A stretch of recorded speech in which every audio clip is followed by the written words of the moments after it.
good morning, grand rising, whatever you want to call it. Look, bro, if you're not caught up with chapter 1139 of One Piece, G, keep it pushing, my boy. We got spoilers in here. Let's get right into it. Get back to the castle. Luffy, Zoro, Nami, Roto, they're still looking for Loki's key, looking for any potential leads that could get Loki out them chains. The rest of the crew gets more exclusive access to the throne room. And while it all mostly looks the same, still torn up, they claim that some of the damage, some of the rubble is more recent than the rest. And there's a giant Satanistic, a giant demon star in the middle of the floor, just chilling. Last time we saw one of them star circle things, man, the 5 elders popped up out of those on Egghead. And for those of you who've seen the One Piece content before, long before we had circles popping up off the ground, you know what I'm saying? I've been said, like, yo, these people, Emu, these 5 elders, man, it's not just evil. It's some demonistic, satanistic stuff, bro. And I told y'all, bro.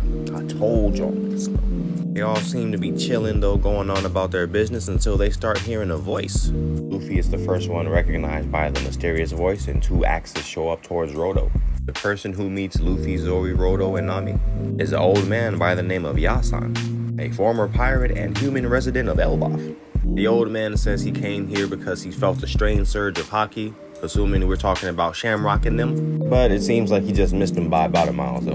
And by the looks of it, Yasan is quite the famous man in Elbaf. He's not just some regular old nigga. That's Miss Ripley's husband. Wow. Shout out to Cuz, bro. Shout out to Cuz. And he got himself a little giant baby, man. He's doing great in life. Also confirming that the human giant mixed race is only one of the many mixed race species in the One Piece world, man. The Buccaneers, the Dosandondas, the long leg long necks, the Wotans. And also, I didn't know that the Buccaneers were a mixed race of people. He presents himself to the crew as the missionary of love. Luffy instantly peeps and gives him a quick Sanji reference. But me personally, I think this is more of a Jiraiya vibe. That's just me though. But the Straw Hats, man, we're not here to play games. We're here to free Loki. Where the key at? And while I thought the average man would be like, nah, bro, I wouldn't do that, he don't care. He said, I want to see what you gonna do when you get him out.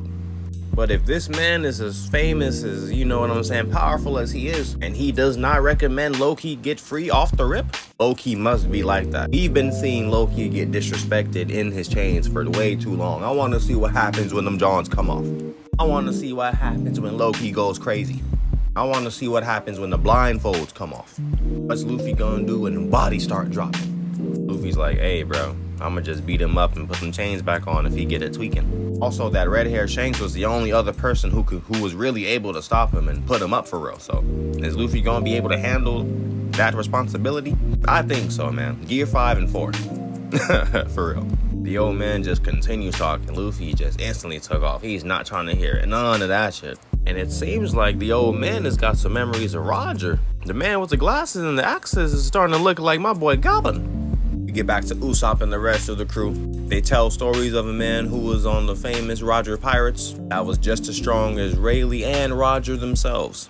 They said this man came to Elbaf with Roger, tried to take him to the hospital, right? The man took on thousands and thousands of enemy pirates with 2 axes on a mountain, with the end result being every single tree on the mountain being chopped down, thus giving him the name Mountain Eater. Oh yeah, they definitely talking about Goblin. Goblin is here. Go back to the castle and end up in the treasure room, with one individual key standing still amongst a whole bunch of olden treasure. There it is, y'all, the key to Loki's chains right there.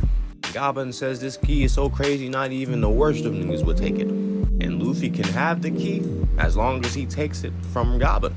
I think Luffy's gonna be able to do it. I think Gear 5 is gonna give the old man a tough time, but Goblin is here, boy. Thank y'all for rocking with me. I'll see y'all in 2 weeks.